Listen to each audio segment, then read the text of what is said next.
Hello and welcome to School Online with Future Minds Institute.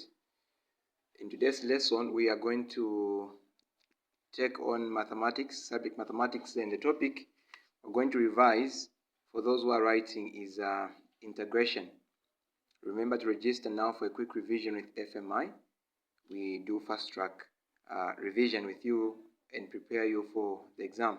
For those who might be interested, the lines are tagged here below. You can WhatsApp or call us so that we can begin the revision as soon as possible.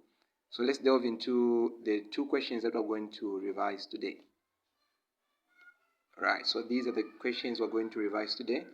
We want to investigate how you can resolve these kind of questions when they come in the exam. Evaluate the integration 5 as the upper limit and 2 as the lower limit or lower bound of 3x squared plus 2 dx. So what do you do when you have such a question in the exam? It's very, very important to know the procedure. So what you first do here is distribute dx amongst the brackets. So when you distribute dx in the brackets, you're going to get something like this. The integral of 5 and 2. When you distribute dx on 3x squared, you get 3x squared dx.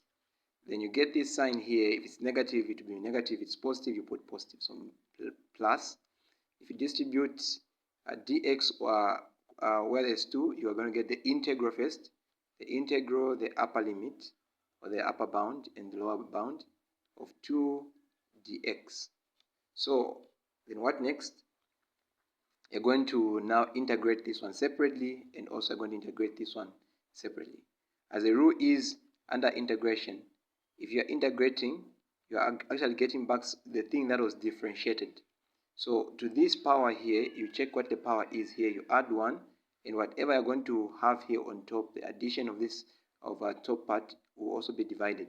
So what this basically means is that you're going to get something like a 3x, then on top here you're going to get 2 plus 1, then the same 2 plus 1 is what will be divided here, 2 plus 1.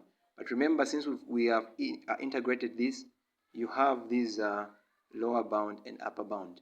So the upper bound will be this side, and the lower bound here too will be on the bottom there. So we have integrated this part alone here by making sure that this is added and also repeated on the bottom here. And there's a plus there.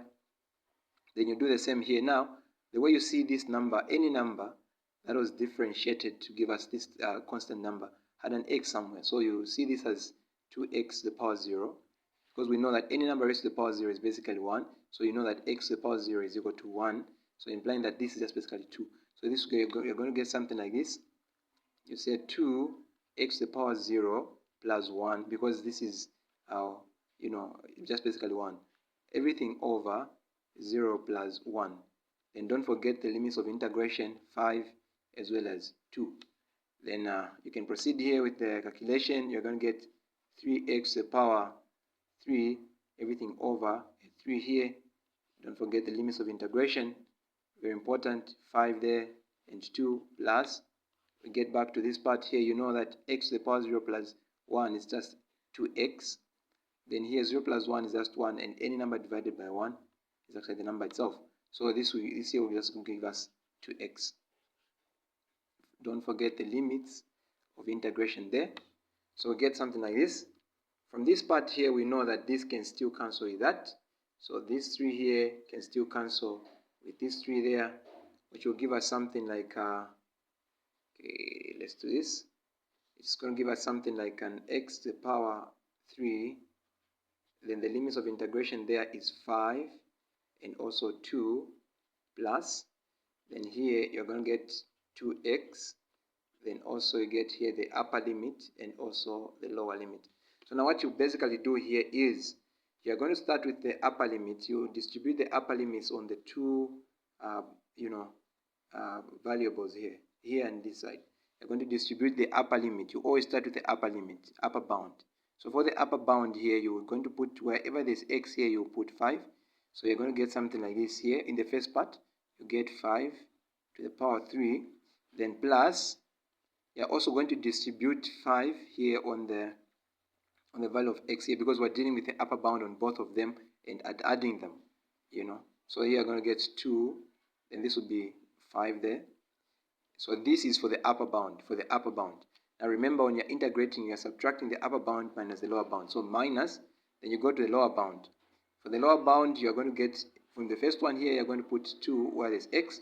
So you're going to get 2 to the power 3, then plus, for this part, for the equation, plus, then you're going to get a 2 here and place it there. You're going to get 2, then here where there's x, you put a 2, you're basically multiplying, something like this. Alright. So if you do 5 raised to the power 3, it's just basically 5. One of the mistakes that the examiner, you might make in the exam is this. You feel 5 to the power 3 is just basically 5 times 3, which will give you 15. This might be your answer. Of course, this is wrong. It's not correct. So 5 to the power 3 basically means 5 multiplied by 5 multiplied by 5, which will give us 125. So you do this. So 5 to the power 3 here will give us 125. 125, then plus, 2 times 5 is just a 10, and minus 2 raised to the power 3 is just 2 times 2 times 2, which will give us an 8 there, then plus, when you get 2 times 2, you get a 4. So adding here, you get 135 minus, here you get 12. So when you successfully subtract this, 135 minus 12, you get 123 as your final answer. So 123 is the final answer to this. So writing this in the exam will amount in you getting your successful scores. You get good scores, you get all the 3 marks. If it's a 3 marks, if it's a 2 marks, you get a 2 marks. So you successfully get this correct, and you are excited in the exam.